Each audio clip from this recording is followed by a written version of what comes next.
Inspection क्या क्या चीज़ें देखेंगे, एब्डोमिनल वॉल मूवमेंट्स देखेंगे, टाइप ऑफ द रेस्पिरेशन देखेंगे, any prominent veins, scar, pulsations. Pulsation कहाँ पर देखते हैं हम? एओर्टा की देखते हैं। कहाँ पर देखते हैं? एओर्टा की देखते हैं। और एओर्टा कहाँ पर होती है? कहाँ पर होती है aorta? Left side. Left side slightly कौन सा? हाँ 2410 slightly towards the left side, midline पे होती है, slightly towards the left side, यानी left side of the umbilicus. तो आपको पल्सेशन देखनी है, किस कंडीशन में एओर्टिक पल्सेशन होगी? एनेरिज्म में होगी, मास में होगी। कोई यानी कि एब्डोमिनल एनोरिज्म है या थिन लीन है तो उसमें भी पल्सेशंस होती हैं एपिगैस्ट्रिक में। और कहाँ पल्सेशन हेपेटोमा देखेंगे? में, हेपेटोमा में है तो राइट हाइपोकॉन्ड्रियम में हम देखेंगे, राइट एंड लेफ्ट किडनी में देखेंगे, ठीक है। उसके अलावा और क्या देखते हैं हम इंस्पेक्शन में? अम्बिलिकस साइड एंड शेप देखते हैं। नॉर्मल शेप एंड साइड क्या होती है? सेंट्रली प्लेस होती है, इन्वर्टेड होता है, ठीक है। नॉर्मली इन्वर्टेड और सेंट्रली प्लेस होती है। और कौन सी कंडीशन है जिसमें इन्वर्टेड होता है और डिस्प्लेस हो सकता है? प्रेगनेंसी में होगा, प्रेगनेंसी में इन्वर्टेड हो सकता है, कोई मास है, साइटिस है, ठीक है। और ओबेसिटी है तो उसमें क्या होगा? इन्वर्टेड। ओबेसिटी में इन्वर्टेड होगा, ठीक है, डीपली इन्वर्टेड होगा। बाकी सारी जो प्रेगनेंसी है या जो साइटिस है, मास है, उसमें इन्वर्टेड होगा। जो ओबेसिटी होगा उसमें डिस्टेंडेड एब्डोमेन होगा मगर अम्बिलिकस इन्वर्टेड होगा, ठीक है। अच्छा, उसके अलावा नॉर्मली इट्स सेंट्रली प्लेस्ड, तो जब ये प्रेगनेंसी वगैरह होगी उसमें क्या होगा? इन्वर्टेड तो होगा मगर सेंट्रली प्लेस्ड होगा, यानी डिस्प्लेस ना होगा। तो लेटरली डिस्प्लेसमेंट किस कंडीशन में होती है? कोई मास है, साइटिस में क्या लेटरल हो जाएगा? नहीं होगा। नहीं, ठीक है, साइटिस में तो सेंट्रली होगा, ठीक है। यूनिलेटरल असाइटिस तो नहीं हो सकता ना, जनरलाइज असाइटिस होगा। अगर राइट साइड पे असाइटिस तो लेफ्ट साइड पे इस तरह तो नहीं हो सकता ना, ठीक है। तो अगर ओवरियन मास है या ओवरियन ट्यूमर है तो उसमें it will displace towards the opposite side, ठीक है। इस तरह कोई मास है तो it will displace toward the opposite side. What about hernia? कौन सा hernia? Umbilical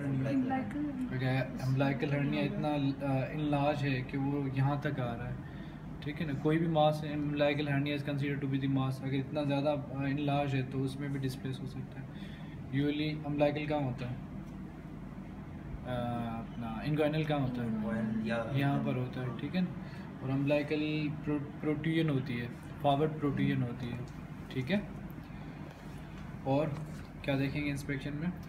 shape of the abdomen. Shape of the abdomen, what is normal shape of the abdomen?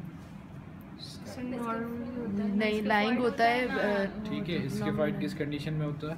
Scaphoid का मतलब है कि वेस्टिंग हो और ये यानी कि नीचे हो एब्डोमेन वॉल, तो वो किस कंडीशन में होता है? मेलन्यूट्रिशन में हो सकता है, ठीक है। ट्यूबरकुलोसिस, क्रोनिक इलनेस में हो सकता है। और डिस्टेंशन कौन सी कंडीशन में हो सकता है?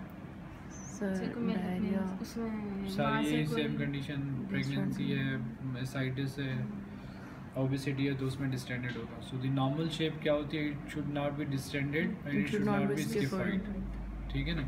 सो it's not distended, it's not scaphoid, ठीक है। तो ये नॉर्मल है, समझ आएगी? सही। अच्छा, उसके बाद फिर वो क्या देखते हैं हम? हर्नियल ओरिफाइसेस देखते हैं। हर्नियल ओरिफाइसेस हम पल्पेट भी करेंगे, ओरिफाइसेस हम जो है वो पल्पेट भी करेंगे और इंस्पेक्शन में भी देखेंगे। इंस्पेक्शन में कौन कौन सी साइट्स होती हैं देखने वाली? नंबर 1 इज एपिगैस्ट्रिक, ठीक। कौन सा हर्निया होता है यहाँ पर? हाइडल हर्निया, ठीक है। और नंबर 2 इज अम्बिलिकल, ठीक है। अम्बिलिकल, पेराम्बिलिकल हर्निया होता है, इनगुइनल फेमोरल हर्निया, ठीक है। ये यहाँ तक जब एक्सपोज्ड होगा तो इनगुइनल फेमोरल एरियाज भी आप देखोगे, ठीक है। हर्निया अगर बहुत ज़्यादा है तो वो ऑब्वियसली आपको ऑन इंस्पेक्शन नज़र आएगा। और क्या देखेंगे इंस्पेक्शन में? स्ट्रे देखते हैं, यानी स्कार मार्क देखते हैं। Scar mark will indicate the previous surgery, ठीक है। और स्ट्राई दो तरह के होते हैं, येलो और purple. What do you mean by the striae? कितने टाइप्स होते हैं? येलो पिगमेंटेशन होती है, येलो और पर्पल होते हैं। येलो जो है वो प्रेगनेंसी में होते हैं, वेट लूज करती है। तो purple due to the corticosteroid Cushing syndrome. ठीक है। अच्छा, ये आपकी हो गई इंस्पेक्शन। उसके बाद पल्पेशन। पल्पेशन के कितने टाइप्स होते हैं? सुपरफिशियल और डीप होता है। डीप पल्पेशन होती है। डीप पल्पेशन, सुपरफिशियल पल्पेशन और पल्पेशन ऑफ द मास। ठीक है। तो what do you mean by the superficial palpation? So उसमें टेंडरनेस चेक करते हैं और कॉन्फिडेंस गेन करते हैं पेशेंट का। ठीक है। So how will we start? Right left iliac fossa से एस शेप में आएंगे। From the left iliac fossa. So this is the left iliac fossa. ठीक है ना। From left iliac fossa, left lumbar, left hypochondrium to the epigastric umbilicus. तो मैं patient का left होगा ना, तो वो तो पेशेंट का लेफ्ट ही तो है पेशेंट का। ठीक है। From left iliac fossa up to the right hypochondrium. सही। ये क्या बन रहा है? एस बन रहा है।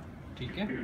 सो पहले मैंने शुरू में आप लोगों को बताया था कि abdomen is divided into the 9 quadrants। ठीक है ना, by 2 vertical vertical two horizontal line.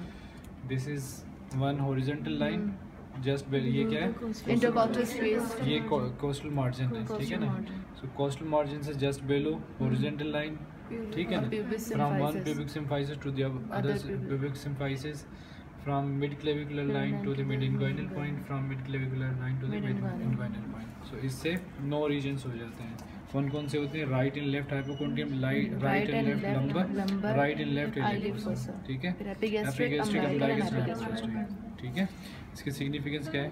Epigastric umbilicus और कौन सा बताया? सिग्निफिकेंस क्या है इसकी? लास्ट में तुम बताओ। Areas की significance क्या है? Why do we divide the areas? Because each area is specific for each organ. We can localize the pathology. Like right lumbar is Right lumbar is for the kidney, right kidney. और right iliac fossa।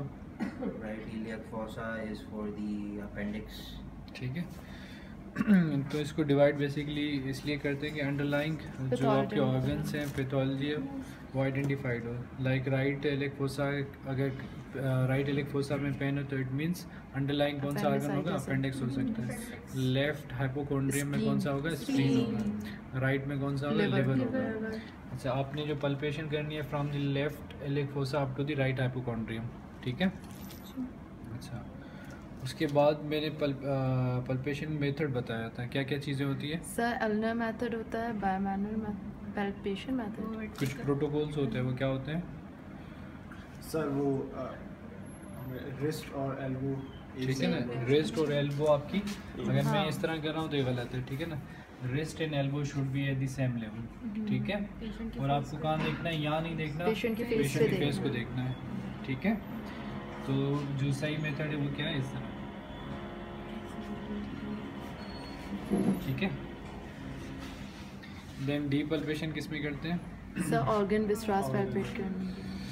For tenderness, rigidity, guarding and palpation of the organs. ठीक है। वो कैसे करेंगे? बड़े बड़े सांस लो।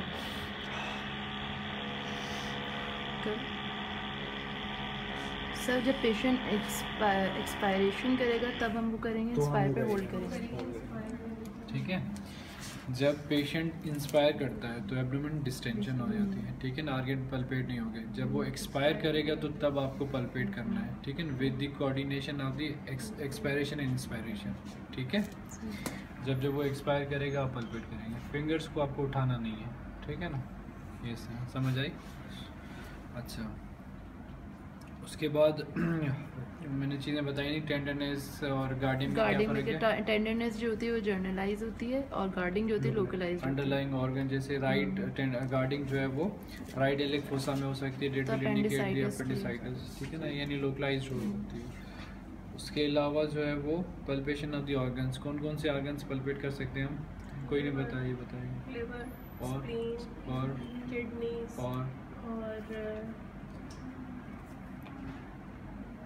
और कौन सा आएगा? ब्लैडर। ठीक है। राइट बात है। लिवर भी if it is enlarge, spleen भी if it is enlarge. ठीक है। किडनी भी if it is enlarge. ठीक है। नहीं होगी। ठीक है, तो उसमें यानी कि आपके कौन कौन से ऑर्गन्स पल्पेट हो सकते हैं? सर लिवर, लिवर स्प्लीन, होगा, स्प्लीन होगा, किडनी होगा, किडनी, ब्लैडर। पोस्टीरियर जो ऑर्गन्स होते हैं उनको हम बायोमैनुअली पल्पेट करते हैं। ठीक है, क्योंकि वो रेटो पेरिटोनियल होते हैं। कौन सा होता है रेटो पेरिटोनियल? किडनी।